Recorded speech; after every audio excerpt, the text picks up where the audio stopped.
Hello friends and family, సంధ్యాతో సంతోషంకి welcome. ఇవాళ మనం ప్యారిస్లో షాపింగ్ స్ప్రీకి వెళ్ళబోతున్నాం. Main focus jewellery and bags. వెళ్ళి ఎక్కడ ఏమి కొనుక్కోవాలి, డీల్స్ ఎక్కడ బాగుంటాయి, ఇవన్నీ కూడా చూద్దాం. మన first stop Paris flea market. ఇది only Saturdays and Sundays open అయి ఉంటుంది. నేను ఫస్ట్ టైం వెళ్తున్నాను. చాలా పెద్దగా ఉంటుందంట. వెళ్ళి ఎక్స్ప్లోర్ చేద్దాం అక్కడ ఏముందో మనకు కావాల్సినవి దొరుకుతాయో. No, first time to the market, not to Paris, yeah. ఏదో స్ట్రీట్ ఇంట్రెస్టింగ్గా వచ్చాను. ఇటు ఫుల్గా ఫర్నిచర్, స్కల్ప్చర్స్ అవన్నీ ఉన్నాయి ఇక్కడ. అబ్బో, ఫుల్గా పెయింటింగ్స్ ఉన్నాయి, సెరామిక్స్ ఉన్నాయి. సో ఎన్నిసార్లు ప్యారిస్ వచ్చినా సరే ఫస్ట్ టైం ఫ్లీ మార్కెట్లో ఉన్నాను. Famous Paris flea market. ఇది only Saturday, Sunday and Monday open అయి ఉంటుంది.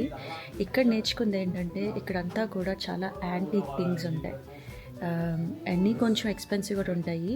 జ్యువెలరీ అది కూడా కాస్ట్యూమ్ జ్యువెలరీ టైప్లో అట్లా ఉందన్నమాట. అంటే ఎప్పుడో కొన్ని యాంటీకి ఎవరో బాగా మంచి బ్రాండీ కొనుక్కుని ఆ తర్వాత అమ్మేసి ఇక్కడ అమ్మేస్తే ఇక్కడ అమ్ముతున్నారు అనమాట. అలాగా మొత్తం కూడా ప్రీ ఓన్ స్టఫ్, లేకపోతే చాలా స్పెషల్ థింగ్స్. ఇగో బయటకు వచ్చాము, ఇట్లా ఉంటుందన్నమాట. Furniture, sculptures. ఎక్స్ప్లోరింగ్ అంటే ఇట్లానే ఉంటుంది. ప్యారిస్ ఫ్లీ మార్కెట్కి వెళ్ళాము, అక్కడ ఏముందో తెలుసుకున్నాము. మనకు కావాల్సినవి అక్కడ లేవని తెలిసింది, కానీ అసలు ప్యారిస్ ఫ్లీ మార్కెట్ అంటే ఏంటి అంతా చక్కగా చూసాము. ఇప్పుడు నేను యూజువల్గా ఒక ప్లేస్కి వెళ్తాను జ్యువెలరీ కొనుక్కోవటానికి. జ్యువెలరీ అంటే సింపుల్ జ్యువెలరీ, ఇట్లా ఇయర్ రింగ్స్, బ్రేస్లెట్ లాంటివి, రింగ్స్. అది మాంట్మార్ట్ అనే ఏరియాలో ఉంది, చాలా ప్రెటీ ఏరియా. ఇంకొక విషయం ఏంటంటే ప్యారిస్లో ఎప్పుడు కూడా వెనకాల కనపడుతుంది కదా, అట్లా రెస్టారెంట్స్లో బయట చేసేసి బయట కూర్చుని ఉంటారు జనాలు. రోడ్డును చూస్తా, మనుషులను చూస్తా తింటాం, అన్నీ ఆస్వాదిస్తాం. అది వాళ్ళకి కల్చర్. మాంట్మార్ట్ అంటే హిల్ పైన ఉంటుంది, అందుకని ఎక్కడ చూసినా మెట్లు పైకి ఎక్కడం, ఆయాసం రావటం. ఏరియా చాలా ప్రెటీగా ఉంది, అందుకే తీస్తున్నాం.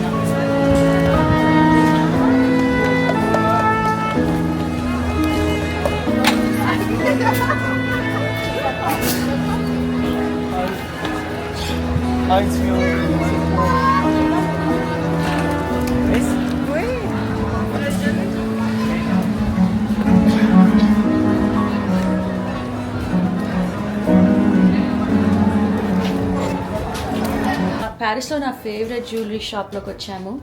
లాస్ట్ ఇయర్స్ నుంచి ఈ స్టోర్కి ఎప్పుడు ఎందుకో వస్తూనే ఉన్నాను. ఇదిగో ఇది ఇక్కడే కొనుక్కున్నా. ఇలా చిన్న చిన్నవి ఇక్కడ బాగా ఉంటాయి, కొంచెం రీజనబుల్గా కూడా ఉంటాయి. ఇది మాంట్మార్ట్లో ఉంది. నేను మీకు నేమ్ అండ్ అడ్రస్ ఇస్తాను. మీకు కనుక జ్యువెలరీ ఇంట్రెస్ట్ అయితే ఈ స్టోర్ ఇంత రీజనబుల్గా నేను ఎక్కడ చూడలేదు. ఇది చాలా లాస్ట్ అవుతాయి కూడా, అంత తొందరగా అవి పోవు. నాకు చాలా ఇష్టమైన స్టోర్. నేను కొన్నిసార్లు ఈ స్టోర్ కోసమే వస్తూ ఉంటాను, ఇక్కడ జ్యువెలరీ కొనుక్కుందామని. ఓకే, ఈ store name, the name is so La Pépite d'Or. How do you pronounce it? La Pépite d'Or. ఫుల్గా బుచ్చర్ చేశాను కదా, నేను కరెక్ట్ నేమ్ అది పెడతాను. మీరు చక్కగా గూగుల్ చేసుకుని నెక్స్ట్ టైం ప్యారిస్లో ఉంటే కనుక రండి. ఇక్కడ నాకు ఇదిగో ఇట్లా ట్రై చేసి చూసుకుంటాను అనమాట. కోర్స్ ఇది నాది, ఇక్కడే కొనుక్కున్నాను, లాస్ట్ ఇయర్ కొనుక్కున్నానని చెప్పాను కదా. ఇది కొత్త ట్రై చేశాను. ఇదొకటి. ఐ థింక్ నాకు ఈ ఫస్ట్ది, థర్డ్ది నచ్చినట్టున్నాయి. తర్వాత ఇదిగో ఈ రింగ్స్ కూడా ట్రై చేస్తున్నాను. ఇది కోర్స్ ఈ రెండు వచ్చేసి ఎంత 20 అనుకుంటా సపరేట్గా. ఇదొకటి బాగుంది, డెలికేట్గా, ఇది డిఫరెంట్గా ఉంది. ఇప్పుడు మన ఇండియన్ వేర్ మీద కూడా వేసుకోవడానికి బాగుంది ఇట్లాంటిది. మళ్ళీనేమో ఇదిగో ఇది కొనుక్కున్నట్టే పువ్వులుగా అనమాట, వెరైటీగా ఉంది. ఇదేమో బ్లూది నాకు లేదు, సో బ్లూ మ్యాచ్ అయినాయి కదా డిఫరెంట్గా, అదనమాట. సో ఈ ఫైన్ లిస్ట్ నచ్చి నాకు ఈ 4 రింగ్లును ఈ 2 ఇక్కడ. ఓకే, సో మోస్ట్ లైక్లీ ఇదే కొనుక్కోపోతాను. నాకు నచ్చిన ఇదిగో ఇది మోస్ట్ లైక్లీ ఇవే కొనుక్కోబోతున్నాను. ఇదిగో ఈ 2 ఇది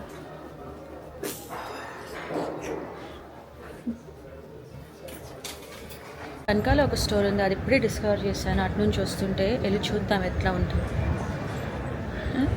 ఇది ఇంకొక స్టోర్కి ఆ స్ట్రీట్ మీదే ఉంది, దీని పేరు యాంబర్ ఎం. ఇక్కడ కూడా వెళ్ళి చూస్తే బాగానే ఉంది, రీజనబుల్ ప్రైస్లోనే ఉన్నాయి. ఇట్లాగా 17 euros 20 eurosకి. ఇప్పుడు ఒక ఇటాలియన్ రెస్టారెంట్కి తినడానికి వచ్చాను. ఇదిగో పాస్తా ఆర్డర్ చేశాను, పాస్తాతో పాటు బ్రెడ్ కూడా ఇచ్చారు. జ్యువెలరీ షాపింగ్ అయిపోయింది. ఇప్పుడు మాంట్మార్ట్ ఏరియా నుంచి వేరే ఏరియాకి వెళ్ళిపోతున్నాం, ఎందుకంటే ఆఫ్టర్నూన్కి ఫోకస్ డిజైనర్ బ్యాగ్స్. మనం వెళ్ళిపోయే ఏరియాలో with in 1 mile of that area ఎన్నో డిజైనర్ స్టోర్స్ ఉన్నాయి, మల్టిపుల్ లొకేషన్స్ కూడా ఉన్నాయి, డియోర్, షనెల్ ఇవన్నీను. నేను నా ఎక్స్పీరియన్స్ బట్టి ఏంటంటే ఎవ్రీ లొకేషన్లో కలెక్షన్ డిఫరెంట్గా ఉంటుంది ఇంట్రెస్టింగ్లీ. సో అంత పెట్టి కొనుక్కునేప్పుడు ఒక 2-3 hours అలొకేట్ చేసుకుని అన్ని లొకేషన్స్ అక్కడ ఉన్న 2-3 లొకేషన్స్ చూసుకుని ఏది నచ్చిందో అది కొనుక్కుంటాం అనమాట. నాకు బ్రాండెడ్ బ్యాగ్స్ అంటే ఇష్టం అని చెప్పాను కదా. ఫస్ట్ స్టోర్ వచ్చేసి లూయి వుటాన్. ఇది ఒక famous street, arc day Triumph అనే ఫేమస్ స్ట్రీట్ మీద ఉంది పెద్ద లూయి వుటాన్. భలే డెకోర్ అది గ్రాండ్గా ఉండింది. ఇక్కడైతే నేను ఒక బెల్ట్ కొనుక్కున్నాను, డ్రెస్సెస్ మీద పెట్టుకోవటానికి, ప్యాంట్స్ మీద పెట్టుకోవటానికి చాలా నచ్చింది నాకు ఈ బెల్ట్. నెక్స్ట్ స్టాప్ వచ్చేసి క్రిస్టియన్ డియర్. ఈ ప్యారిస్లో ఎట్లుంటుందంటే ఒకే స్ట్రీట్లో 2-3 లొకేషన్స్ ఉంటాయి సేమ్ స్టోర్. ఇదైతే ఒక పెద్ద ఫ్లాగ్షిప్ స్టోర్. ఇందులోనేమో ఒక క్యాఫే కూడా ఉండింది, చాలా ప్రెట్టీగా బ్యూటిఫుల్గా ఉండింది. ఇక్కడ నేను ఒక వైట్ బ్యాగ్ కొనుక్కున్నాను, ఒక 2-3 బ్యాగ్స్ ట్రై చేసి ఒక దాని మీద సెటిల్ అయ్యాను. దీంతో ప్యారిస్లో మన జ్యువెలరీ అండ్ బ్యాగ్ షాపింగ్ అయిపోయింది. తర్వాత ఏమో బెల్జియం వెళ్ళడానికి ట్రైన్ స్టేషన్కి వెళ్ళిపోయాను డైరెక్ట్గా లగేజ్ తీసుకుని హోటల్ నుంచి. ఫుడ్ కొంచెం కొనుక్కున్నాను, ట్రైన్లో ఫుడ్ తిన్నాను. బెల్జియం ప్యారిస్ నుంచి ఒక 2 గంటల దూరం. Thank you for watching. మళ్ళీ వచ్చండి సంధ్యాతో సంతోషం నా బెల్జియంలో ఎస్కపేడ్స్, తర్వాత ట్రిప్లో ఏ ప్లేస్కి వెళ్ళాననుకో చూపిస్తాను. Okay bye.